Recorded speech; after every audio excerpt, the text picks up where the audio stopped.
એટલા માટે શું કે હું આવ્યો છું ઉભરાટ અને આ બ્લોગ અમારો ઉભરાટનો છે. કેટલો ખર્ચો થયો છે, કેટલું કિલોમીટર થયું છે અને કેટલી ઘડી અમે રોકાણા અને ઉભરાટમાં કેવા કેવા દ્રશ્યો છે. મારી પાછળ તમને દરિયો દેખાતો જશે. બધું જાણવા માટે અને જોવા માટે મારી ચેનલમાં વિડીયો આવી ગયો છે.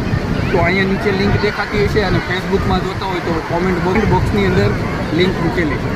તો ત્યાંથી તમે પૂરો વિડીયો જોઈ શકો છો અને પસંદ આવે તો લાઇક શેર કરવાનું ભૂલતા નહીં.